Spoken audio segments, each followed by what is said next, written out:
estamos aquí, qué gusto saludarlos y pues con un gusto en saludarlos aquí en concreto contigo. Yo soy Mariel Zúñiga, bienvenidos a donde los expertos siempre acuden a brindarnos la información y las mejores recomendaciones para que tú tomes las mejores decisiones. Así también está nuestra revista circulando, la número 96, ¿verdad? Que habla sobre un gran problema del planeta, en donde México ya se detonó y bueno, pues que nos platiquen en Monterrey y en algunos otros estados que están en gran riesgo por la escasez del agua. Así que reportajes exclusivos, cuadro de créditos para que escojas los mejores, los más destacados en tasa fija y tasa variable. Y aquí está, www.grupo en concreto, diagonal, tu guía. Y bueno, además, nos vemos aquí de lunes a miércoles, pero también los lunes estrenamos cápsulas de Spotify. En 5 minutos el experto te explica el ABC del tema. Así que estate pendiente los lunes, igual también en Twitter Space. Ahí estamos, abres tu micrófono y participas. Temas de coyuntura, temas en donde tú puedes participar. Y ahora presento con gran gusto a mi estimado Jerónimo Uribe, que es CEO y cofundador de La House. Hemos tenido mucho gusto en platicar ya con nuestros amigos de La House, una plataforma muy activa, muy en la coyuntura, con información importante. Y ahora que estamos hablando tanto de PropTech y FinTech, pues nada menos, ¿verdad? Que aquí está La House. Y Jerónimo, te estamos saludando hasta Colombia. ¿Cómo te va? Bien, Mariel, muchas gracias. Muy contento de estar aquí con ustedes en concreto. Qué gusto platicar contigo y bueno, que nos cuentes de este interesante estudio que habla pues de la brecha inmobiliaria, sobre todo cuáles son las perspectivas, entiendo, a 20 años. Platícanos qué es lo más destacado de este estudio en un tema que a nosotros, a México, como a ustedes en Colombia, les interesa y nos llega mucho. Si quieres, me das 30 segundos y comienzo por qué este estudio, por qué la génesis de este estudio. Nosotros somos la principal plataforma de vivienda nueva en América Latina, conectando a compradores de vivienda nueva con desarrolladores y haciendo posible la transacción. Y hemos querido entender esta industria y ha sido muy difícil. Es muy difícil encontrar datos del sector, es muy difícil encontrar estadística y eso nos llevó a preguntarnos, bueno, ¿qué hacemos? No tenemos las respuestas, construyámoslas. Y por eso buscamos al Centro de Estudios Urbanos de MIT con una primera pregunta muy específica. ¿Cuántas viviendas necesitan México y Colombia durante los próximos 20 años para satisfacer la demanda de manera formal? Esa fue la pregunta fundamental. Ok. ¿Qué Bueno, aquí encontramos? tenemos un déficit muy conocido por parte de las autoridades, ¿no? Donde nos confunden las cifras porque hablan de 9.4 millones de déficit y luego lo manejan como rezago. Al final de cuentas, la diferencia es que la vivienda no es adecuada, la vivienda no es suficiente, pero platícanos de ese estudio. Sí, primero hay que partir de las cifras oficiales que hablan en México de un déficit de un poco más del 6%. Y esa es de ahí de donde partimos. Entonces, ¿qué hicimos nosotros? Nosotros nos preguntamos, ¿cuánto va a crecer la población los próximos 20 años? Seguidamente, además del crecimiento de la población, hay un fenómeno demográfico que ocurre en todo el mundo, que es el incremento de hogares o de viviendas de una y dos personas, la caída del número de personas por hogar. Y en México proyectamos que va a caer de 3.6 a 3 personas por hogar. Eso va a generar una demanda de viviendas muy alta. Lo tercero es que todos los años tienes una tasa de obsolescencia. Esa tasa de obsolescencia son las viviendas que por alguno u otro motivo dejan de cumplir su propósito. Puede ser de un poco más del 0.25% anual.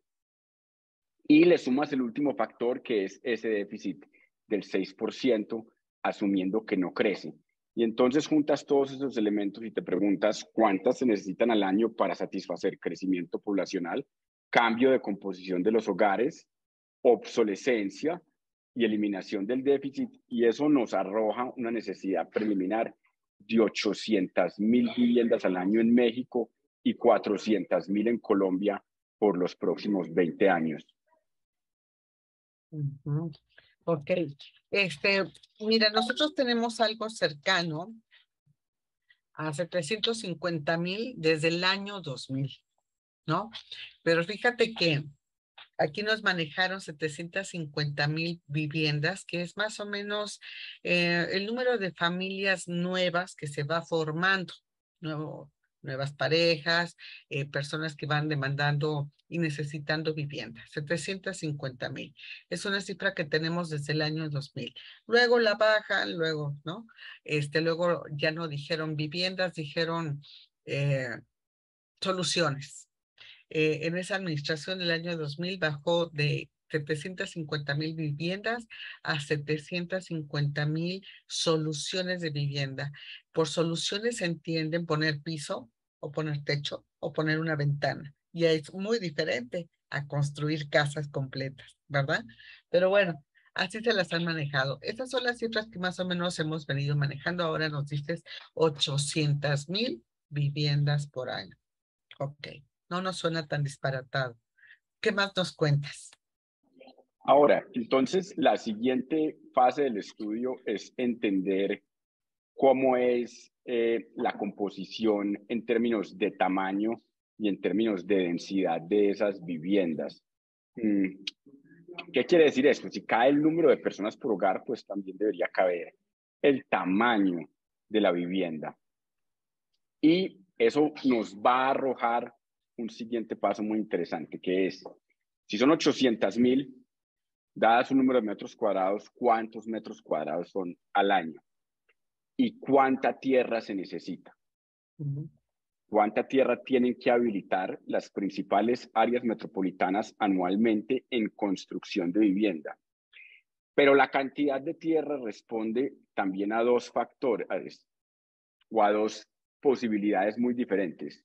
¿Construimos ciudades planas o construimos ciudades altas y densas?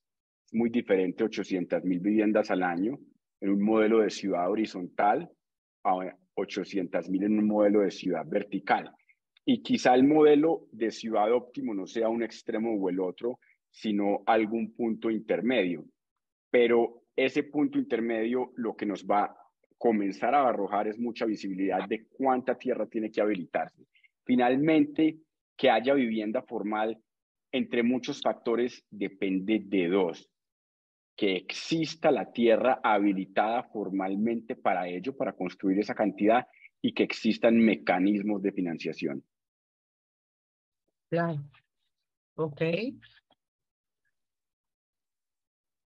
Y hay otra última pregunta, que es, ¿puede la economía absorber esto o no? La última pregunta es esa. ¿Cuánto cuesta ya en términos económicos y financieros construir esas 800,000 viviendas al año? ¿Y cuánto representan como porcentaje del Producto Interno Bruto? Para saber si está dentro de las posibilidades económicas lograrlo o no. Los primeros datos nos arrojan que sí, es ambicioso y hay que incrementar los mecanismos de acceso financieros, la habilitación de tierra, pero como porcentaje del PIB, el esfuerzo que habría que hacer no es loco, no es algo de otro mundo, es difícil, pero alcanzable. Ok. ¿Tienes tú alguna cifra que nos acerque a la repercusión en el PIB mexicano? Estamos hablando de cifras de alrededor del 3% del PIB durante los siguientes 20 años.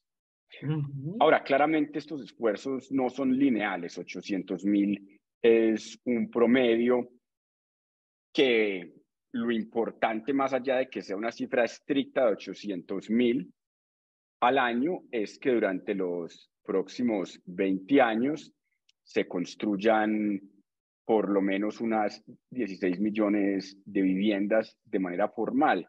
Así un poco más sean cargadas hacia la segunda mitad de esos 20 años, mientras que el aparato institucional se va organizando para lograrlo.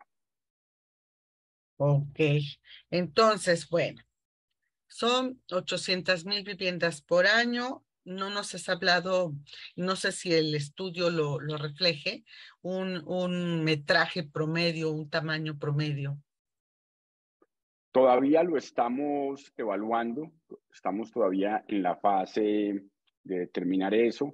Eso es Ajá. lo que sigue. Digamos, el estudio, la primera fase del estudio es la cantidad y lo segundo ya son los tamaños, cantidad de suelo, impacto económico, que lo estaremos también entregando muy prontamente. Y lo que sigue después de esto, de eso, porque es una mirada a nivel país, es que esto no sea una entrega de una sola vez, para que cuando alguien esté en nuestra posición dentro de 5 años queriendo entender el sector de vivienda, no diga, ay, no me encontré un estudio por allá de la House del 2022, así como nosotros nos hemos encontrado estudios del 2016, del 2017, sino que sea un programa continuo. El reto que tenemos es poder entregar actualizaciones todos los años, pero además más granulares, con datos más precisos, no solo de nivel país, sino de áreas metropolitanas específicas. Ok, entonces, ahorita la gran conclusión, Jerónimo, es, bueno, el número, ¿no? De viviendas que se requieren, así como deben impulsarse a través de los mecanismos financieros y la habilitación de la tierra, como acabas de mencionar, ¿no? Y pues el peso que tienen en el PIB, ¿no? Que alcanza en los próximos 20 años, mencionaste que fue 5 a 6%, ¿no? Alrededor del 3%. 3% del PIB, ajá. Esto es lo que habría que invertir en la construcción de esas 800,000 unidades por año, ¿no? Y eso te digo que nos hace sentido porque es más o menos lo que representan las nuevas familias, los nuevos hogares que se requieren, así sea para una o dos personas o las familias completas tradicionales, ¿no? Nos hace sentido, también nos hace sentido el que exista financiamiento, porque si no existe financiamiento, no las pueden adquirir ni tampoco construir crédito puente y crédito hipotecario, ¿no? Para una y para la otra cosa, así como la tierra. Y yo creo que el segundo paso, cuando lleguen ustedes a esa densidad, va a ser muy relevante porque ya no se puede construir todo de manera horizontal. Están creciendo en nuestro país las manchas urbanas, ¿no? De ciudades como la de México, Guadalajara o Monterrey o incluso el Bajío. Están creciendo de tal manera que ya la mancha desborda, ¿no? Los límites de un estado para acaparar otro. Ejemplo, Ciudad de México, Estado de México, ¿sí? Ya las casas de la Ciudad de México o para los habitantes de la Ciudad de México ya se construyen en el Estado de México. Ya hacen 2 horas o más de traslado para poder llegar a su casa, para poder llegar a su trabajo. Entonces es mucho tiempo, ¿no? Y muchos transportes, mucho gasto, mucha vida perdida, ¿no? En lo que se trasladan de su casa al trabajo y viceversa. Entonces, es muy importante planificar esas ciudades y ahora tienen que crecer vertical, de manera vertical. Pues por eso, cuando saquen ustedes lo de la densidad, también va a ser muy relevante. Y en Colombia están por el estilo, están a la mitad del déficit, a la mitad de la demanda, pero ¿están viviendo una situación similar o cómo lo ves tú? Sí, Colombia tiene unos retos estructurales muy similares. Una población que todavía crece durante los próximos 20 años. Se tenderá a caer el número de personas por hogar. Hay una penetración hipotecaria más baja que en México como porcentaje del PIB. En México está ya excediendo el 10%, en Colombia está llegando al 10%. En ambos países diría que todavía es muy pequeña la cartera de crédito puente y a muchos constructores les toca intentar desarrollar vivienda con restricciones de liquidez y con restricciones de capital de trabajo, lo cual también limita la oferta. Y hay un fenómeno también de crecimiento de la mancha urbana. Tú decías algo muy importante, las 2 horas de traslado. La densidad urbana genera igualdad de oportunidades. Cuando limitamos la oferta en los centros urbanos donde hay posibilidades de trabajo y posibilidades de entretenimiento, crece la demanda más que la oferta y crecen los precios. Cuando crecen los precios, sacan a muchas familias de ahí y las mandan más lejos. Y eso se vuelve un círculo vicioso porque estar más lejos le impone a la familia mayores costos de transporte, en dinero y en tiempo, menores posibilidades de mercado laboral, un mercado laboral más limitado de acuerdo a la proximidad que pueden acceder y se vuelve un círculo vicioso. Entonces, habilitar oferta de vivienda cerca de donde están las posibilidades profesionales y de entretenimiento es un vehículo de creación patrimonial y de progreso financiero muy importante. Sí, y fíjate que aquí ha habido programas que anuncian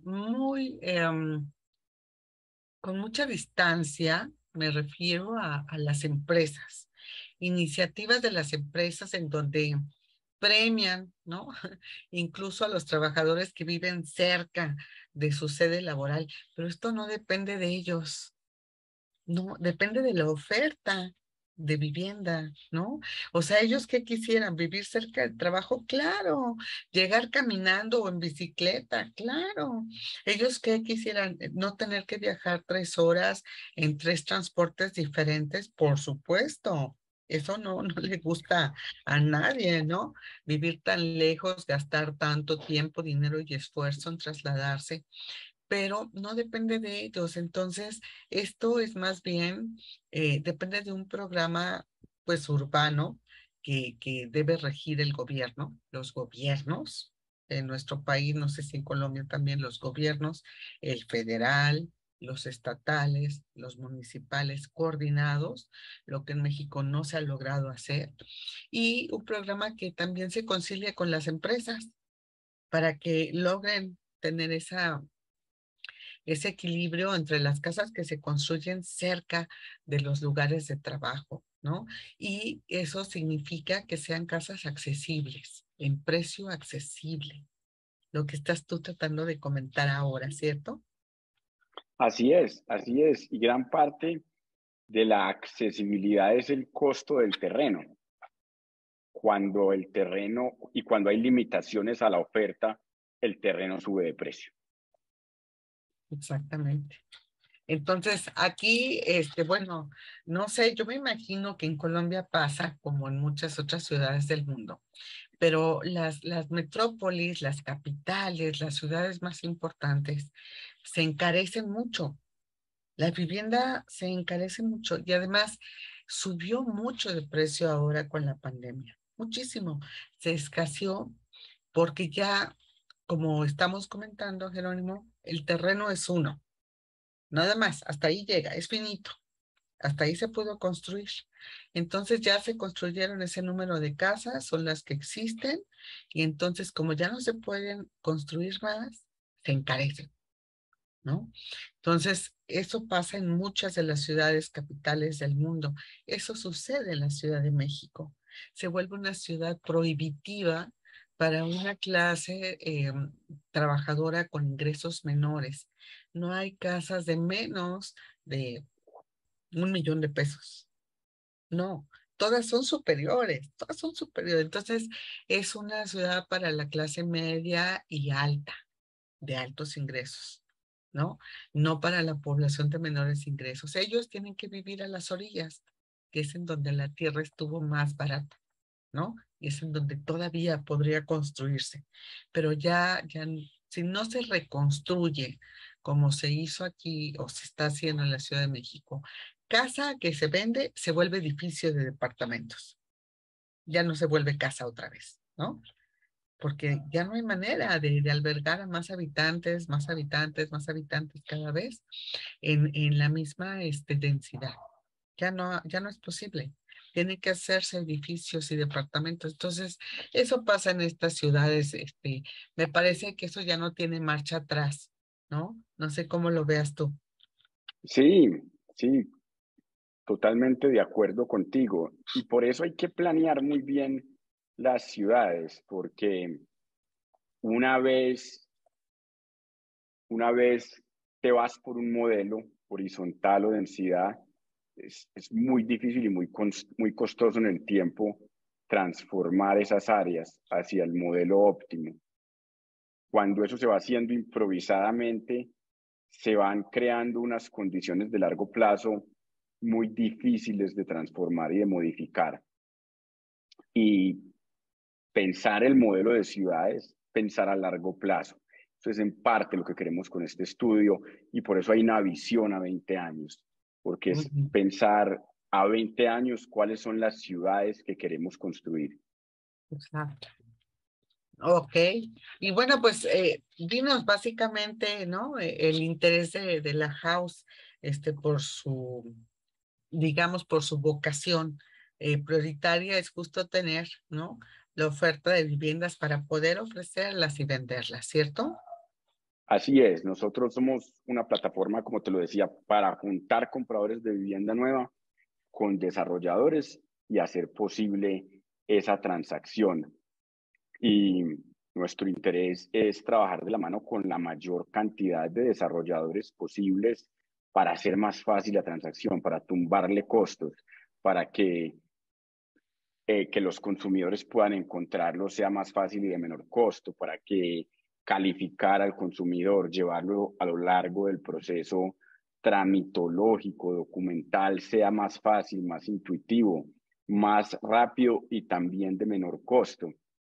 Ah, Eventualmente para que esos constructores, esos desarrolladores puedan acceder a la financiación que necesitan, al capital de trabajo que necesitan, también con mayor velocidad y que al final sí. del día la suma de todas esas pequeñas reducciones de costos a lo largo de la cadena haga posible que haya más oferta para satisfacer esa demanda que hoy en día se sigue satisfaciendo un poco más de la mitad vía oferta informal.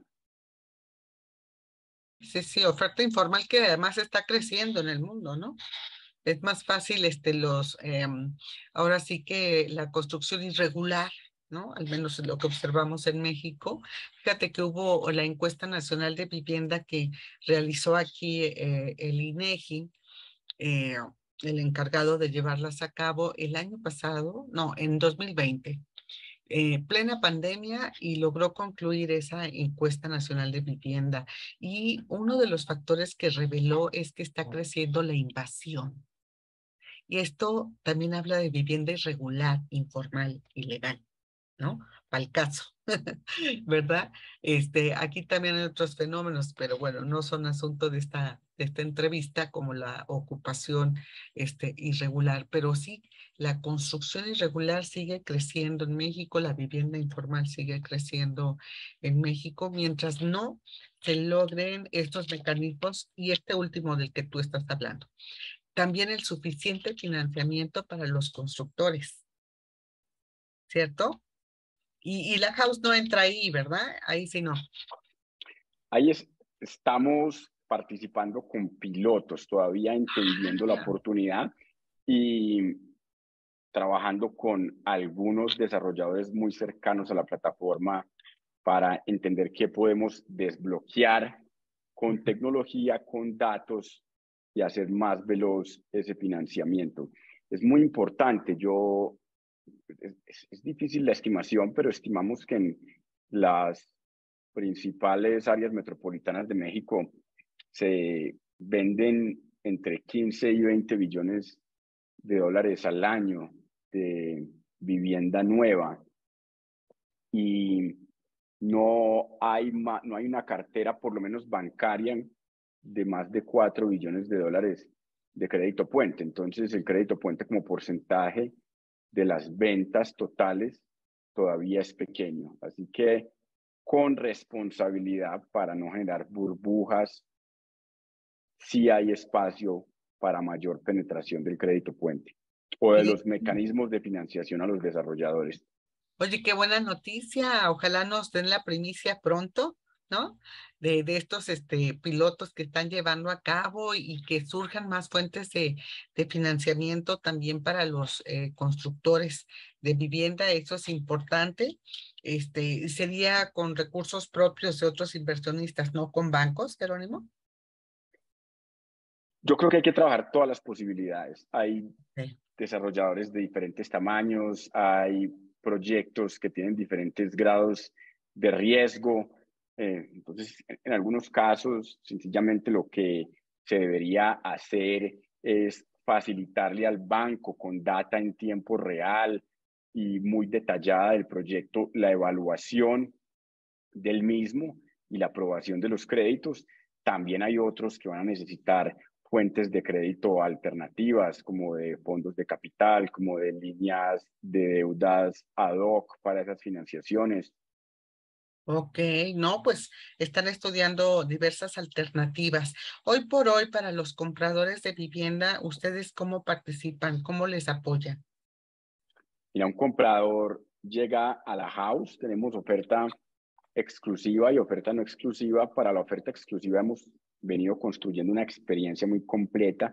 El comprador ve el inventario 100% en línea, muy detallado, así que se ahorra totalmente tener que salir a la calle sencillamente a preguntar, a recorrer, esperar a que le manden información por WhatsApp, por un correo. La tiene toda a su disposición: precios, formas de pago, áreas, especificaciones. Puede escoger esa unidad y separarla en línea, puede pagar el apartado en línea, y estamos llegando hasta que se firme el contrato y se pague el enganche en línea, para que eso sea muy intuitivo, muy fácil y cada vez con menores costos.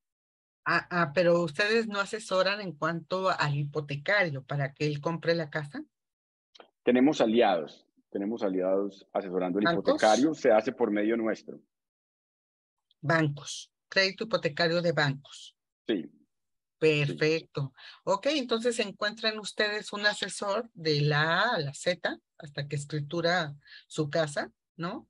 Desde que la busca hasta que logra hacerse de su casa, pasando por el crédito con toda la asesoría a través de ustedes. así ¿Correcto? es, así No, es. pues súper. Oye, nos quedamos pendientes, Jerónimo, entonces de este avance del estudio, que nos llena de curiosidad, esa segunda parte, ya hablar de la densidad, pero también de esta primicia que nos acabas de dar de que están viendo los pilotos para poder contribuir con los desarrolladores en la construcción de vivienda.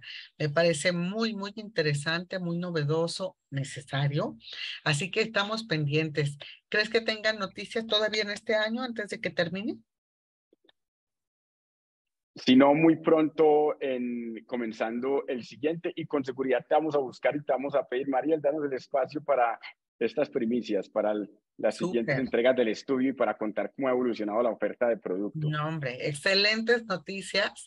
De verdad que qué gusto saludarte. Siempre que traen estas buenas noticias, ustedes que tienen las pilas bien puestas y que están enfocados en este importante mercado. Qué gusto saludarte, Jerónimo. Así te vamos a invitar más seguido porque nos das muy buenas noticias, ¿eh? Y vamos a estar siguiéndolos para ver cuándo anuncian los resultados de estos pilotos y la segunda parte de este estudio. ¿Te parece bien? Claro que sí, con total disposición. Muchas gracias por esta invitación.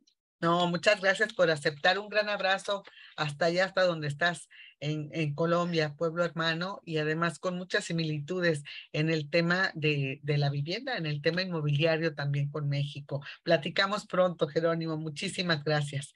Jerónimo Gracias. Uribe, tío y cofundador de La House, una de las plataformas más importantes en estos momentos para que ya lo supieron, ustedes puedan encontrar pues la casa de sus sueños, ¿verdad? Desde que la buscan hasta que la encuentran y la escrituran. Pues un gran gusto, muchísimas gracias por estar con nosotros. Nos vemos el día de mañana, aquí continuamos tendremos invitados. Acuérdense, nos vemos aquí 13:30 horas. Mañana continuamos aquí en concreto contigo. No lo olvides y nos vemos pronto. Además, ya puedes votar. Acuérdate, contamos con tu voto, con todas las categorías que tenemos para los líderes de la industria. Ve a nuestro Twitter, en nuestras redes sociales y contamos con él y con tu apoyo. 17 años ya de En Concreto y vamos a celebrar contigo en noviembre próximo. Muchas gracias a todos los que participan con nosotros con gran disposición, como hoy, Jerónimo Uribe, CEO y cofundador de La House. Y con esta me despido, nos vemos mañana, pásale muy bien.